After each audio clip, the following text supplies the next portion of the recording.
Vietnam तकरीबन एक सदी तक फ्रांसीसी नौआबादियाती हुकूमत के तहत रहा, लेकिन दूसरे जंग अजीम के बाद हो ची मिन्ह जैसी शख्सियत की क़यादत में वियतनाम की कौम परस्त तहरीक ने आज़ादी के लिए जोर दिया। दूसरे जंग अजीम में जब जापान को शिकस्त हुई तो फ्रांसीसियों ने अपनी कॉलोनी पर दोबारा कंट्रोल हासिल करने की कोशिश की, जिसके नतीजे में हो ची मिन्ह ने फ्रांसीसियों के खिलाफ लड़ाई शुरू कर दी। जब फ्रांसीसियों को यहाँ पर शदीद मुखालफत का सामना करना पड़ा तो 1954 में एक मुआहदा हुआ, जिसके तहत वियतनाम को दो अलग अलग हिस्सों में तकसीम किया गया, जिससे वियतनाम को नॉर्थ और साउथ वियतनाम में तकसीम करना पड़ा। नॉर्थ वियतनाम जो कि कम्युनिस्ट थे और south Vietnam non communist state था, जिन्हें यूएस की हिमायत हासिल थी। असल में ये एक जंग थी सोशलिज्म और कम्युनिज्म के दरमियान में। अब साउथ वियतनाम और नॉर्थ वियतनाम के बीच में जंग शुरू हो गई। 20 दिसंबर 1960 को वियतनाम कॉन्ग के नाम से एक मिलिट्री का दस्ता बनाया गया, जिसे नॉर्थ वियतनाम की सपोर्ट हासिल थी और उसका मकसद साउथ वियतनाम गवर्नमेंट के खिलाफ लड़ना और वियतनाम को यकजा करना था। इस वक्त नो डेम डैम जो कि साउथ वियतनाम का रूलर था, वो इंतहाई ज्यादा करप्ट और नालायक इंसान था। उसके अपने ही लोग उसके खिलाफ खड़े हो गए। ये एक सख्त कम्युनिस्ट मुखालिफ था, लेकिन इसकी बदउनवानी और अमराना हुक्मरानी ने इसकी अपनी बहुत से लोगों को अलग कर दिया। इसके हुकूमत में बुद्धिस्ट आबादी ने और दही किसानों की तरफ से नुमाया मुखालफत का सामना करना पड़ा, जिसकी वजह से इसकी ताकत मुल्क में कमजोर पड़ती गई। यूएस इनडायरेक्टली साउथ वियतनाम को असला, अद्वियात और खुराक बेच के सपोर्ट तो कर रहा था, लेकिन अब तक उसने अमली तौर पे अपना फौज वियतनाम में नहीं उतारा था। 1964 में एक ऐसा वाकया होता है जिसके बाद यूएस अपनी मिलिट्री को वियतनाम में उतारने पे मजबूर हो जाती है।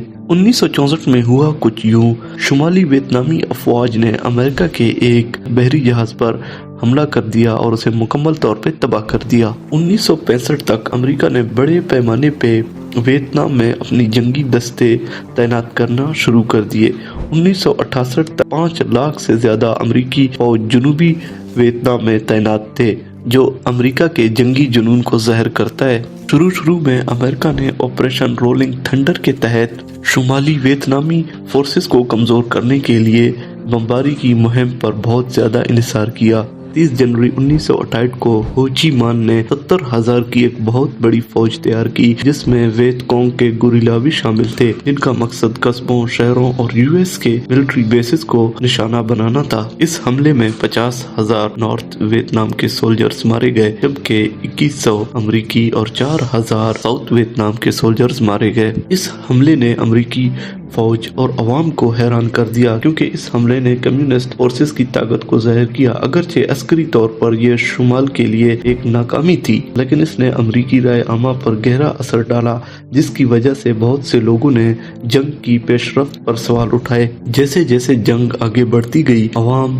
इस बड़ी तबाही को देखकर अमरीकी अफवाज के खिलाफ होने लगी। जंग के खिलाफ मुजाहरे बड़े पैमाने पे होने लगे। जंग को एक फजूल और नाइंसाफी के तौर पे देखा गया, जैसे कि 1968 में सैकड़ों गैर मुसल्लह वियतनामी शहरी अमरीकी फौजियों के हाथ मारे गए थे। अवाम ये सब कुछ देखकर हैरान थी। 1969 में जब रिचर्ड ने ओहदा संभाला तो उन्होंने वियतनामाइजेशन की पॉलिसी पर अमल शुरू किया, जिसका मकसद अमरीकी फौजियों की शमूलियत को कम करना और जंग की जिम्मेदारी जनूबी वियतनाम को अमरीकी फौजियों को आहिस्ता आहिस्ता वापस बुलाना शुरू कर दिया गया और जनूबी वियतनाम की फौज को तरबियत दी गई और लड़ाई को संभालने के लिए तैयार करने लगे। रिचर्ड ने आते ही जंग को कंबोडिया और लाओस तक भी फैला दिया। नॉर्थ वियतनाम की अफवाज गुरिल्ला वारफेयर टैक्टिक्स में इंतहाई ज्यादा ही एक्सपर्ट थे।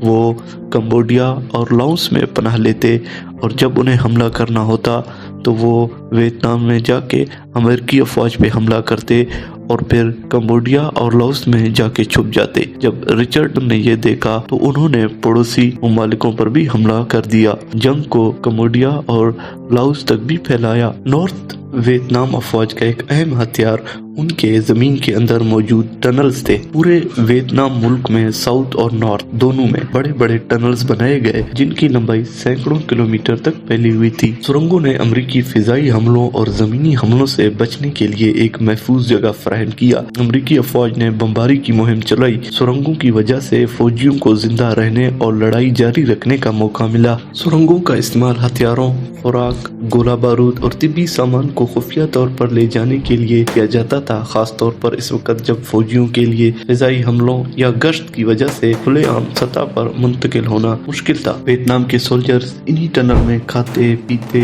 और रोजाना के अपने सरगर्मियां सरंजाम देते थे। ये टनल इतने वसी थे कि कम्बोडिया और लुइस तक फैले हुए थे। इन टनल को कैसे बनाया गया और उन्हें कैसे मेंटेन किया जा सकता था, एक पूरी वीडियो बनाई जा सकती है।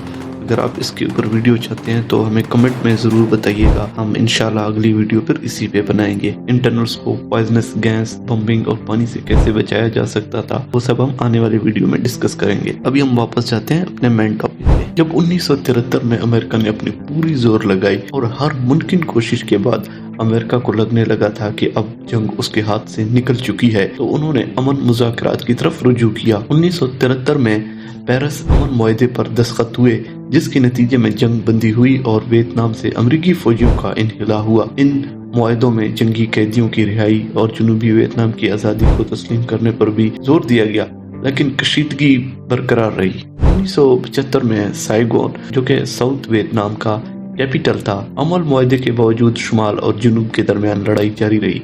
1975 में बरसों के अंदरूनी इंतशार और कमजोर होने वाली मुज़ाहमत के बाद शुमाली वियतनाम ने हतमी हमला किया और जनूबी वियतनाम के दारुल हुकूमत साओगून पर कब्जा कर लिया। जंग के बाज़ाब्ता खात्मे और कम्युनिस्ट हुक्मरानी के तहत और वियतनाम को दोबारा कम्युनिस्ट हुक्मरानी के अंदर शामिल कर दिया गया। अब ये पूरा वियतनाम, साउथ वियतनाम और नॉर्थ वियतनाम दोनों यूनाइटेड हो गए थे और एक ही वियतनाम बन गया, जिसे आज हम वियतनाम के नाम से जानते हैं। वियतनाम की जंग 20वीं सदी की मोहलिक तरीन तनाज़ात में से एक थी।